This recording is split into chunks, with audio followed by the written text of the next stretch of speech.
আন্তরিক শুভেচ্ছা। হ্যাঁ, আজকে আমাদের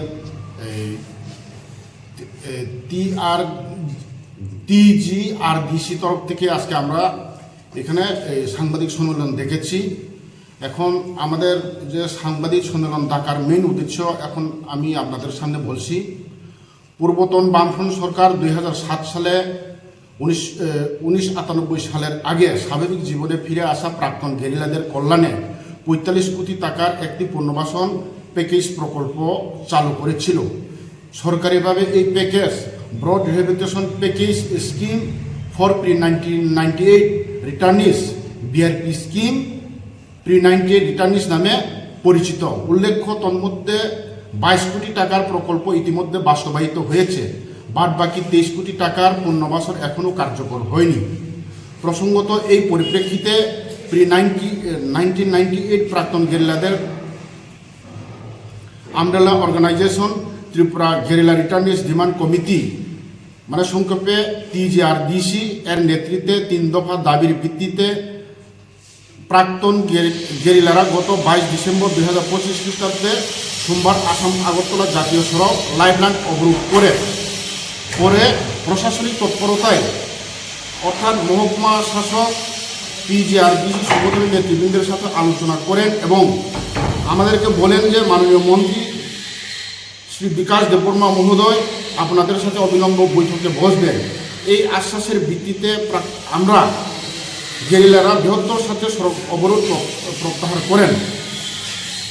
এরই মধ্যে ট্রাইবাল ওয়েলফেয়ার ডাইরেক্টর সাহেব TGRBC সংগঠনের নেতৃত্বের কাছে একটি অফিসিয়াল লেটার পাঠান, যেখানে স্পষ্টত উল্লেখ আছে 23/12/2025 তারিখে মাননীয় জনজাতি কল্যাণ মন্ত্রী শ্রী বিকাশ দেববর্মা মহোদয়ের পৌরোহিত্যে তার অফিস চেম্বারে বিকাল 3টায় একটি বৈঠক অনুষ্ঠিত হবে।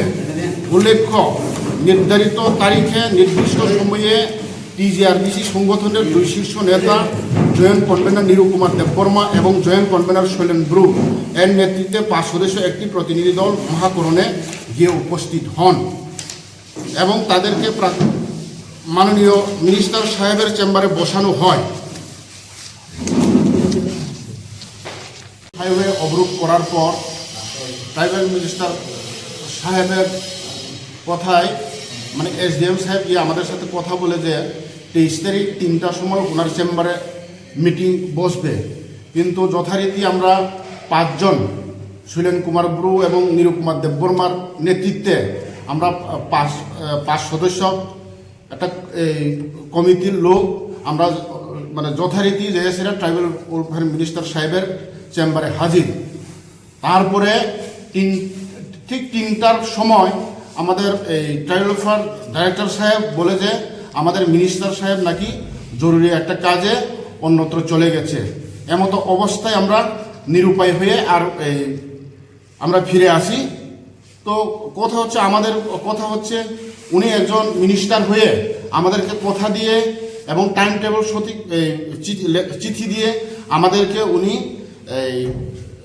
কি বলবো কথা দিয়ে কথা রাখেননি। 3টার সময় মিটিং ডেকে উনি আমাদের সাথে মিটিংয়ে বসেননি। তো আমাদের কথা হচ্ছে উনি একজন মিনিস্টার হয়ে আমাদেরকে কথা দিয়ে কথা রাখেননি। তো এমতো অবস্থায় আমরা আগামীতে বৃহত্তর আন্দোলনে যাইতে বাধ্য হইব। এই হিসেবে আমাদের বক্তব্য। আপনার পরিচয়টা দেন।